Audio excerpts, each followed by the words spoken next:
Welcome to the show. I'm Jason Whitlock, and I'll tell you why LeBron and the Cavaliers getting past the Raptors isn't as set in stone as you think. And I'm Colin Cowherd, and I'll tell you why Russell Westbrook went way too far going after Jazz fans. Speak for yourself starts now. Bad weekend for Russ.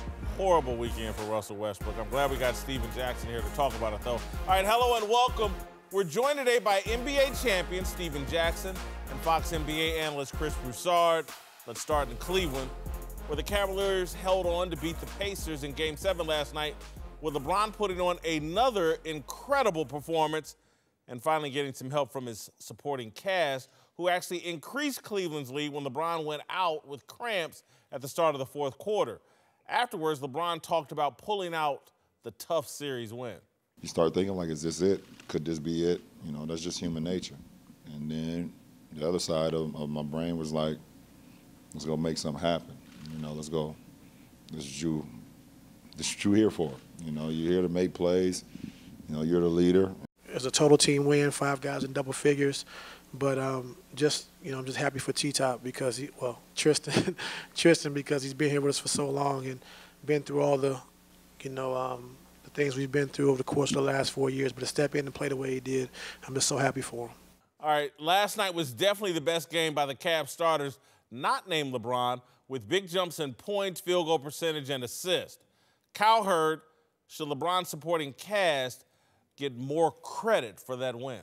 Oh, really? Literally, LeBron shows up to the arena every night and kind of has to guess who will play well. Steph never does. Kyle Lowry doesn't. Ben Simmons doesn't. LeBron's guessing. He's sitting there driving in his Lexus from Akron, and he's like, can I get 13 from Kyle Korver? Can I get 11 from Kevin Love? Man, when you've played this long in the NBA and you have to guess which teammate's going to be decent, I'm not giving him any credit. I'm not. Yeah, when you relegate your teammates to just being also-rans, yeah, you do have to do a lot of guessing. And look, I don't want to take anything away from what LeBron James did because he was spectacular. But it's not surprising to me that he cramps up and has to sit for 4 or 5 minutes. And, oh, Kevin Love, who's an all-star, actually looks like one. Tristan Thompson, who disappeared in some Khloe Kardashian magic dust, reappears and plays well. He's a champion. The Cavaliers went back to the guys that have done it before. They removed all their new players from the starting lineup. And LeBron gets hurt or cramps up. Yeah, they don't win it without those guys, and they don't win it, I don't think, if LeBron hadn't cramped up. They don't win it if he doesn't cramp up. No, not last night. Oh, yeah. no, come on. Like, look, they were decent. All right, I'll give them, they were decent. I'm not going to applaud Kevin Love for scoring 14 points. He shot 41% from the floor. He's a 20-point scorer. I need him to give me 20 a night. I'm supposed to get excited because he scored 14. Kyle Korver, 1 for 7, 3 points. Like, they did enough to win. It's a team game. LeBron can't win it by himself. They did enough to win. But to sit here and applaud them because they had decent numbers, I just can't do that. Applaud that 5-minute stretch. That was a 4 or 5 minute stretch. When they won the game. They won the game during that stretch. You know who I applaud for the win? The Pacers. Because they lost that series. Cleveland didn't win it. They lost it. Perfect example. The game-winning shot in Game 5. There's no way LeBron's supposed to even get that ball. A great coach will make one of these other guys hit that shot at the end of a game. We know LeBron can hit it. Can anybody else on that team hit a game-winning shot? Secondly, you can't have a game plan with going in this series saying, well, we're going to let LeBron get his and stop everybody else. What Cleveland team have you been looking at all year? We've been talking about his supporting cast. They haven't done anything all year. Why not put him in a position where you have to make big plays in the playoffs now and take away LeBron? Their whole game plan was terrible, and they lost that series. LeBron's dominant, of course, but Indiana lost that series. It had nothing to do with Cleveland. I do agree with Steven on that. I thought defensively there were 2 mistakes in this series. That was one of them. The other one was when Indiana led 2-1, it was 4 minutes to go at home. And they had 2 possessions back-to-back, and Darren Collison hit one. And that, to me, was Nate McMillan. Timeout. This is the season. We can go up 3-1, timeout. Sabonis was playing great. Right. Victor was hot. So I would say there were a couple, these series, They're all decided, these 7 gamers, by a moment. But Indiana butchered a couple moments. Look, I'm a Pacer fan, and I agree with what Steven's talking about. I did think the Pacers gave the series away. But last night, or yesterday afternoon, I thought the Cavaliers bench finally contributed in a significant way. When LeBron went into that locker room, everybody thought, oh, boy, the Cavaliers are in trouble. No way they can survive a significant stretch without LeBron. And it was 5 minutes. It wasn't 2 minutes. So it was you're giving 5 him credit for 5 minutes of good play. It was 5 by my watch. Nobody plays 48 minutes. But Indiana, even if He was LeBron planned on it. He told everybody. But I'm just saying, the fact that he could only play 43.5 minutes instead of 48, don't matter. come on, I'm not going to give them credit for that. But even going back to Indiana, talking about last night, the last game, Kyle Korver, by far the best shooter, right? You get him out the game, you got a good chance of winning. Yeah. He had 2 fouls early. Lance Stevenson comes in, and they go away from him. Go to him, get Kyle 3rd foul, or get an easy basket. They was not thinking. They clearly lost the series, and they were the better team. Here's the one thing I'll say, though. I think LeBron won the series rather than Indiana giving it away. It makes sense what you said, double LeBron, get the ball out of his hands. But who's been able to do that? Like, he gets 30 every series. I mean, Golden State hasn't been able to do it. But that was their game plan. Let LeBron get his and stop everybody else. Horrible game plan, because LeBron going to get his regardless. So I think they were thinking, he going to get his no matter what. Let's make sure we keep these. And they came close. I mean, what, they lose by 4? LeBron was the leading scorer in the playoffs. The next Cavs top scorer was 57, Kevin Love. That's not going to win you a series. Well, it did, but it just shows how little the healthy guy is. Now, with the win, the Cavs now move on to face the top-seeded Raptors, the baby dinosaurs, who are actually favored to win the series, which probably makes sense given the Cavs' struggles against the 5-seeded Pacers. And even LeBron had to admit the first round wore him out. How does what you saw from Indiana, especially their bigs, translate to what you're going to see next round? I don't know. I'm burnt right now. I'm not thinking about Toronto right now until tomorrow. I'm ready to go home. Can we? I'm tired. I want to go home. Whitlock, you worried LeBron is just burnt out and can't carry the Cavs over Toronto? Look, he couldn't even come out of his bathrobe after the game, so he is very, very tired. But no, I'm not worried about LeBron James. He's going to give you 30 to 40 regardless. Right. If he has to play every minute of every game, on days off if he has to play a game, he's still going to give you 30 or 40. The rest of that supporting cast, though, the rest of that team, what they did for the totality of that Indiana series will not be good enough against Toronto. If they don't get more from the rest of those guys, again, LeBron's going to dominate, he's going to be LeBron. The rest of those guys have to do more or Toronto will win the series. You know, you can feel in the NBA sometimes, like when a team moves into a new series, like I didn't feel good about Utah because that OKC series was so emotional. You're like, oh, they're going to get blown out by Houston in game 1. I don't bet the NBA, but you can sense Cleveland's going to go into that Toronto series, Toronto's rested, and they're going to get their ears boxed in game 1.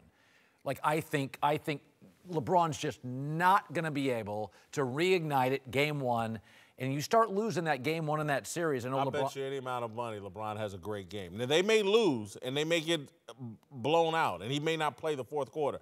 But whatever time LeBron's on the court, he's going to ball out. I think this is a better matchup for Cleveland, in my mind, because it's a jump-shooting team. They don't have a guy like Oladipo that's coming at you full speed that you can't guard. Oladipo went to the cup every time and got there with no problem against Cleveland. They're going to do the same, but this is a jump team in Toronto.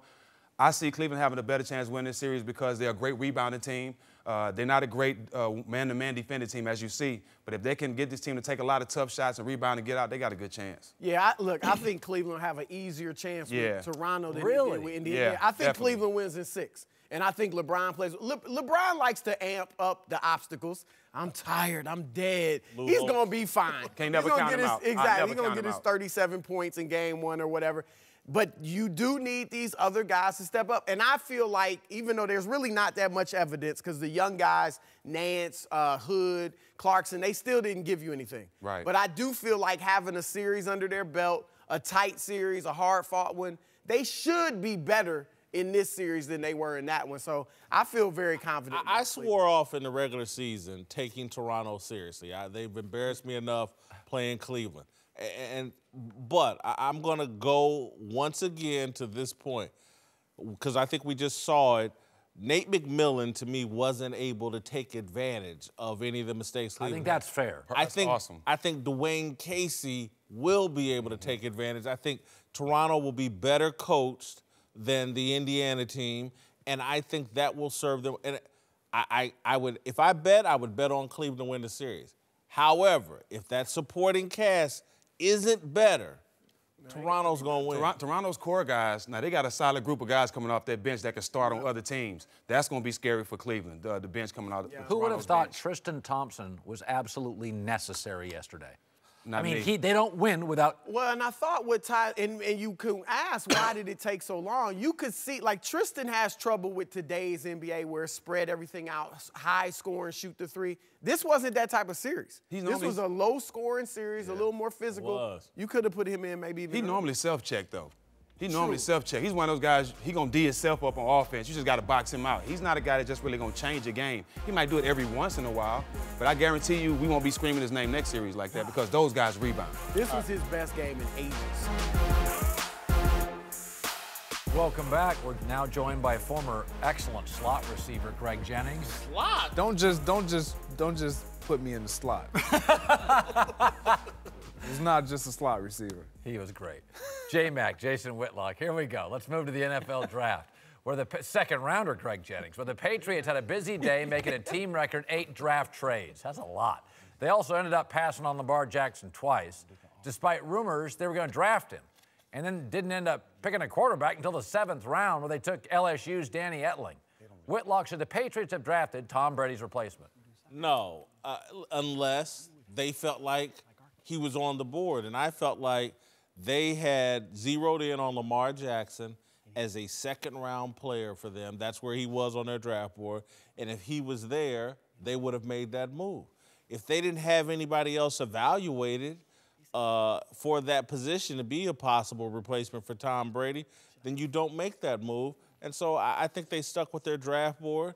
If Lamar had fallen to them at the bottom of the second round, I think they would have taken him. Well, yeah, I mean, they drafted need. Now, I know Belichick says he only drafts value, but they needed an offensive tackle, a running back, and a corner, and they got all 3. And they also went and got a slot receiver.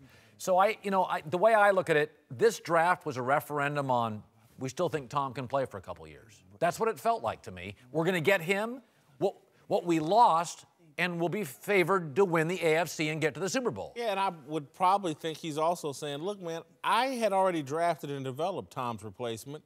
You wanted to move on from him. So now we're going to go about what's best for this season and short term. Yeah, I have a hard time questioning what the Patriots' methods of business are. But I personally would have liked to see them draft the future of their organization. Having to do that would have made them swap some picks and move up in the draft to get a quarterback that they felt comfortable with of taking the reins after Tom Brady moved on. But they had a great draft. I just don't believe that you can allow a player, which, don't get me wrong, I love Tom Brady, and he's an excellent player. But it's the roles have reversed, where the organization has always been in control. Now all of a sudden you see a player who's starting to handcuff an organization, and that's Tom Brady. Well, let's not go overboard, Greg. I mean, handcuff is strong. This is a team we're forgetting, guys. They were one stop away from winning a Super Bowl, okay? This is a defense that let Blake Bortles go up and down the field on them, and Nick Foles shred them in the Super Bowl. I don't think you need Brady's replacement now when you can just get a couple defenders and win another Super Bowl. This is a situation where Belichick now has, for next year, 6 picks in the first 3 rounds. That's when you'll package together a bunch of picks, move up, and get the quarterback you need. This is a guy, Brady, I mean, he was outstanding this year. I know we all remember what we last saw, and that was losing the Super Bowl. But that wasn't on Tom Brady, okay? That was on the defense, which was 31st in the league in yards per play allowed. This is the argument for taking a quarterback just because it's a need or you got to look towards the future. That's like looking at your birth certificate and go, oh, I'm 30, I need to get married, So this spouse or whoever that I'm just having a light relationship with, I'm gonna turn it into marriage. And so if the player that they're looking for isn't on the board or it's too costly to go up and get, you just got to keep it moving. Tom Brady's been one of the most durable players in the history of the NFL. Well, you keep rolling that. You could argue Tom's their best player. You could argue, right? I mean, he was MVP. Okay. What? We could. Okay, so he's their best player. So they went in there and they thought, so we want to get our best player, the Niners tackle, a really good college guard, a slot receiver, and a running back. So what the Patriots basically did is we identify that Tom is still our best player. Let's buy insurance for our number one asset, which is protection and running backs. I get all of that. And don't get me wrong, again, who am I to question their methods? But when I'm looking at it from a business perspective, and I see Tom Brady is, however many years this is, what is this, 16? 18. And he's had success. Let's go back 2 years. If they lose the Super Bowl in Houston to Atlanta, maybe Jimmy Garoppolo is still there. Like, things can change like that. And my point in even mentioning that is if they don't have the success that we all think they should have this year, then what? You have nothing to move on to. If Tom doesn't want to come back because he doesn't see the future as bright as he once did, then what? Yeah, that's a very pessimistic look. Let me look. I'm just saying. Draft. Yeah. You got next year's draft. You do have next year's draft, but you would have had a year to develop a guy who was under the tutelage. You may not like. Greg, at the same time, I get all of that. This is a franchise who Matt Castle didn't play in college. Let's just plug him in. He wins 8 games. Jacoby Brissett comes in. Did he win 11? Okay, so they missed the playoffs. Jacoby Brissett comes in. He wins a couple games. They trade him away. Like, they're confident that Josh McDaniels can coach up anybody. Danny Eatling, if he has to go in for a game, it's a guy who played pro-style system.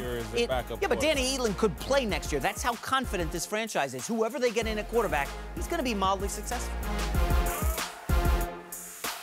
All right, welcome back. Steven Jackson and Chris Broussard are back. Let's move to Salt Lake City, where the Oklahoma City Thunder were eliminated Friday by the Jazz, and Russell Westbrook actually got into it with a couple of fans, first on his way to the locker room for halftime, and then again on his way out when the game was over.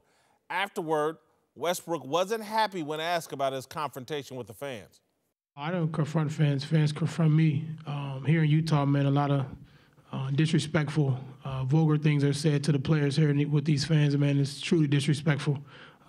Talk about your families, your kids, and it's just a disrespect to the game, man. I think it's something that needs to be brought up. And I'm tired of just going out and playing and letting fans say what the hell they want to say. I'm not with that, because if I was on the street, they wouldn't just come up to me and say anything crazy, because I don't play that. So I just think it's disrespectful when they get the chance to do whatever they want to do. It needs to be put to a stop, especially here in Utah. All right, Cowherd, did Westbrook go too far? Cross the line here. Listen, the fans got in his head. The press got in his head. Ricky Rubio got in his head. This was not a great series for Westbrook. Forget the shooting. There's a lot of pressure. I think he was hearing it. You know, hey, man, you got Paul George and Carmelo, Steven Adams. I think he went from Mr. Triple-Double to Mr. Nothing But Trouble in this series. I think his brand shifted. I think when people... Wow. I think before this series, when you thought of Westbrook before this series, you are like, he's the most dynamic player in the league. I think you watch this series and you're like, he's got to get it together. They got to stop enabling him. Fans, media, Rubio. I agree with you. And look, I started out last year championing his MVP, this year defending him. I've said on this show and defended him against your attacks for a long time. Attacks for a long time. He flipped me in this series. He looks mentally weak. Ricky Rubio, just like you said, baited him into a one-on-one confrontation on the court. It wasn't about a team game. It was a, can I shut Ricky Rubio down? Now fans and this subtle insinuation that Utah fans are somehow worse than fans other places, that's a joke. The guy put a camera, and they showed the video of the one guy. He didn't even say anything. He just put his camera in his face. He's frustrated. They had this season. We've had a lot of people from Kevin Durant and everybody saying you ran Durant out of there. The team's a mess. You get Paul George. and Carmelo, it doesn't work, and you're bowing out of the first round of the playoffs, Russell Westbrook melted down. I definitely don't think this killed his brand. This was not a good look, but to say he's gone from this iconic figure who got triple-doubles in 2 straight seasons to now nobody likes me, I don't think it's that bad.